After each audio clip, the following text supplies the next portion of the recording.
కొన్ని పోస్టర్లు నంద్యాల టౌన్లో వేయడం జరిగింది. ఆ పోస్టర్లు మత సామరస్యానికి భంగం కలిగించే విధంగా హిందూ ముస్లిమ్స్ దాడులు చేసుకునే పరిస్థితిగా ఆ పోస్టర్లు వేయడం జరిగింది. వేసేటప్పుడు ఎవరైతే ఆ పోస్టర్లు వేస్తున్నారో వాళ్ళని పట్టుకొని పోలీసులకు కూడా చెప్పడం జరిగింది. ఈ సందర్భంగా మన తెలుగుదేశం నాయకులు ఎస్పీ గారికి, డిఎస్పీ గారికి ఒక రిప్రజెంటేషన్ కూడా ఇచ్చారు. వాళ్ళని పోలీసులకు హ్యాండ్ ఓవర్ చేయడం జరిగింది. ఈ నంద్యాలలో హిందూ ముస్లిమ్స్ అనే బాయి అనే భావనతో తిరుగుతూ ఉన్నారు. అటువంటిది రాజకీయాలు ఎప్పుడైతే ఎలక్షన్స్ దగ్గరికి వస్తున్నాయో ఈ తరుణంలో ఆ పోస్టర్లు వేయవలసిన అవసరం ఏమొచ్చింది అనేది ప్రజలందరూ కూడా ఆలోచన చేయాలి. పోలీస్ అధికారులు కూడా ఆలోచన చేయాలి. ఖచ్చితంగా ఈ దొంగతనము, దోపిడీల కంటే కూడా ప్రమాదకరమైంది. ఇప్పుడు ఎవరైతే ఆ పోస్టర్లు వేస్తున్నారో వాళ్ళని పోలీసులకు హ్యాండ్ ఓవర్ చేయడం జరిగింది. వాళ్ళని ఇంట్రాగేషన్ చేసి ఈ పోస్టర్లను ఎవరు కట్టియమన్నారు, ఏం కథ అని తెలుసుకొని వాళ్ళని కూడా ముద్దాయిలుగా చేర్చాలని చెప్పి, ఎందుకంటే నంద్యాల ఇంతవరకు హిందూ ముస్లిమ్స్ తేడా అనేది లేదు. అంతేకాకుండా ఈ పోస్టర్లు వేయడము, గతంలో వైఎస్ఆర్సీపీ పార్టీ నాయకుడు శిల్పా మోహన్ రెడ్డి బీసీ సాధికార యాత్రలో ఇండియా పాకిస్తాన్ మధ్యన పోటీ అన్నట్టు మాట్లాడడం అనేది చాలా బాధాకరమైన విషయము. ఆయన సీనియర్ పొలిటీషియన్ అయినప్పటికీ ఆ విధంగా ఎందుకు మాట్లాడినాడు అనేది ముస్లిం సోదరులందరూ కూడా గమనించాలి. నంద్యాల తాలూకాలో దాదాపు 70,000 మంది ముస్లిమ్స్ ఉన్నారు. ముస్లిం సోదరుల మనోభావాల మీద ఆయన దెబ్బ కొట్టినట్టుగా నేను భావిస్తూ ఉన్నాను. ఈరోజు పేపర్లు వచ్చింది, నంద్యాల పార్లమెంట్కు 3 అభ్యర్థులను ముస్లింలని సెలెక్ట్ చేశారు. దానికి ఏం సమాధానం చెప్తారు శిల్పా మోహన్ రెడ్డి గారు? ఒకటి ఆలీ, ఇంకొకటి నౌమాను, తర్వాత వీణ పరిశీలన ఎమ్మెల్సీ ఇసాక్ కూడా పరిశీలన ఉందని. మరి దానికి ఏం సమాధానం చెప్తాడు? అసలు అంత సీనియర్ పొలిటీషియన్ ఆ వరుడు ఏ విధంగా మాట్లాడతాడు? ఇప్పటికైనా ఆయన పత్రికాముఖంగా క్షమాపణ చెప్తే గౌరవంగా ఉంటుంది. లేకుంటే ఇది నంద్యాలే కాదు, మొత్తం 3 లక్షల చిల్లర పైచిలుకు ఓట్లు నంద్యాల పార్లమెంట్లో ఉన్నాయి. ఆ ముస్లింల మనోభావాలందరూ కూడా దెబ్బతీయడం జరిగిందనేది ఈ సందర్భంగా తెలియజేసుకుంటూ, ముఖ్యంగా పోలీస్ వారికి ఖచ్చితంగా దీని వెనుక ఎవరున్నారు, ఆ ముద్దాయిల పేర్లు బయటపెట్టి దీని వెనుక ఉన్న వాళ్ళని ముద్దాయిలుగా చేర్చి అరెస్ట్ చేయాలనేది ఈ సందర్భంగా కోరుకుంటున్నాను. చంద్రబాబు సభకు మీరు గైరాజరైనారు, దానికి కారణం ఏమనేది యాడ్లు ఇచ్చినారు, పెద్ద యాడ్లు ఇచ్చినారు మనకి లేదనే.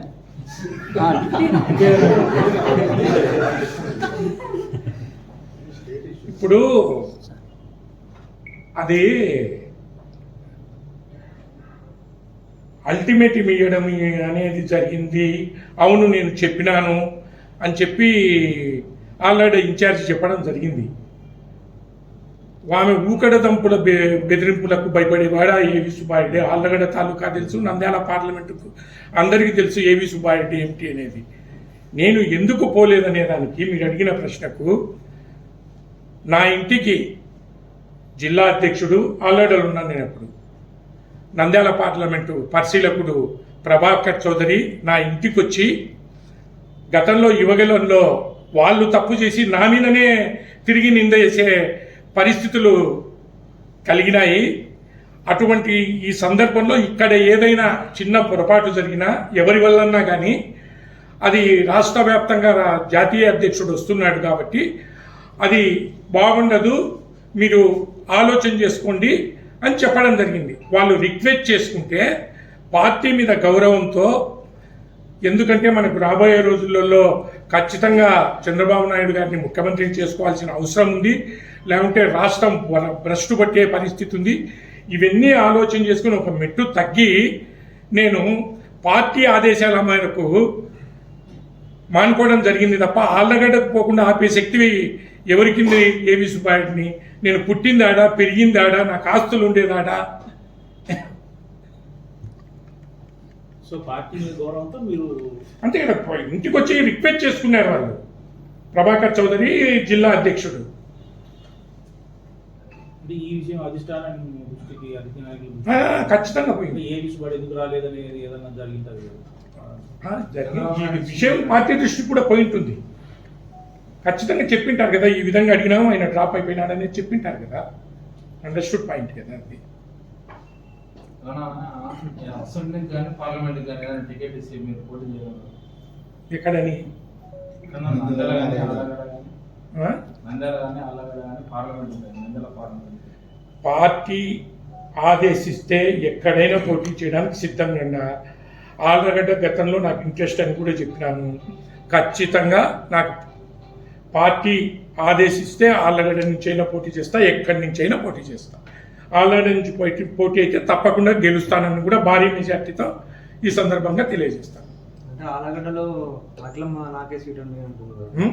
అట్లమ్మ నాకే సీటు, నాదే ఆలగడ్డ సీటు, చంద్రబాబు నా చెవులో చెప్పినాడు అని చెప్పి అంటుంది. అసలు పార్టీ సీట్లు ప్రకటించే క్రమము ఏ విధంగా ఉంటుందో మీడియా మిత్రులకు నేను చెప్పాల్సిన అవసరం లేదు. చెవిలో చెప్పడం ఏంది? ఒకవేళ చెప్పింటే ఇంకా నాకు ఆ పార్టీ పెద్దలను వాళ్ళని అడగాల్సిందే. ఒక జాతీయ అధ్యక్షుడు ఏదన్నంటే ప్రకటించుతారు కానీ పేపర్లో రావడం కానీ జరుగుతుంది. కానీ మన ఫరూక్ ఉన్నాడు, ఎట్లొచ్చింది? ఇన్ఛార్జిగా అచ్చెన్నాయుడు ప్రకటించినాడు, ఒక లెటర్ వచ్చింది, ప్రొసీజర్ ఉంటుంది. చెవిలో చెప్తే అది నాకు ఎట్లా తెలుస్తుంది? పై వాళ్ళని అడగాల్సిందే. ఒకవేళ భూమా కుటుంబానికి టికెట్ ఇస్తే ఏవి వర్గం పనిచేస్తుందా సార్? అల్లగడ్డలో నేను గతంలో కూడా చెప్పినాను, భూమా కుటుంబానికి అఖిలప్రియకు తప్ప ఎవరికి ఇచ్చినా చేస్తానని చెప్పడం జరిగింది. చూద్దాం, పార్టీ అనేది హైకమాండ్ ఉంది కదా, ఏం చెప్తాది నాకు అనే దాన్ని బట్టి. నేను పార్టీని ధిక్కరించే పోయే మనిషిని కాదు, ఏం జరుగుతుందో చూద్దాం. కొంతమంది కోవట్టులు నన్ను జైలుకి పంపించినారు అనే మాట మాట్లాడారు. పోగొట్టింది నేనే, వాటి పేరు చెప్పలేకపోతే కేసు పెట్టింది నేనే కదా, రికార్డెడ్ కదా ఎవిడెన్స్. అది ఏం జరిగిందని వీడియోలలో కనపచ్చింది, రికార్డెడ్ ఎవిడెన్స్ కదా అది. నేనే కేసు పెట్టినా, అందుకే జైలుకు పోయింది. తప్పు చేస్తే నువ్వు కేసు పెడితే నేను జైలుకు పోవాల్సిందే. నిన్ను కొడితే నువ్వు కేసు పెడితే నన్ను అరెస్ట్ చేయరా? ఒక రోజు ఎంత తొక్క అంతే. ఒకవేళ అధిష్టానము అఖిలమ్మను సపోర్ట్ చేయండి, అఖిలమ్మకు మద్దతు ఇవ్వండి అని చెప్తే అధిష్టానం మాట విని ఖచ్చితంగా చేస్తారా సార్? అది టికెట్ వస్తుందా రాదా అనేది ఇప్పటికే సందిగ్ధంగా ఉంది.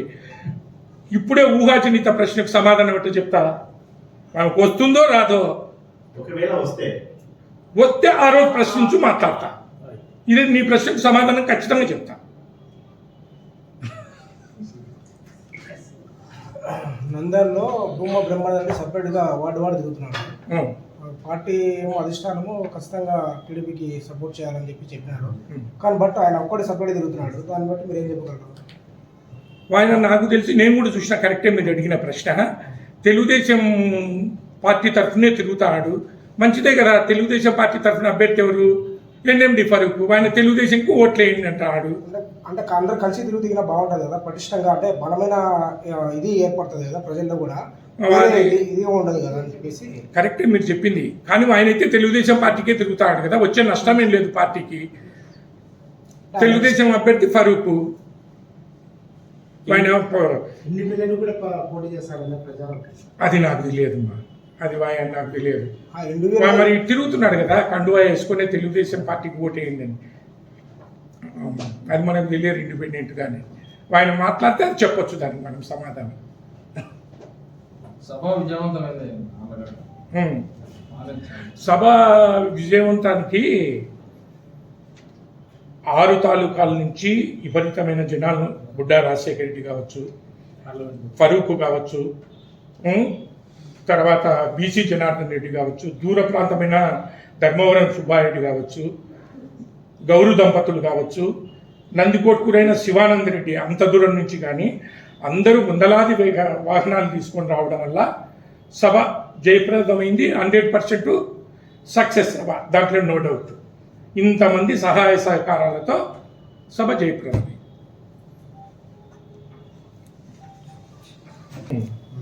శివ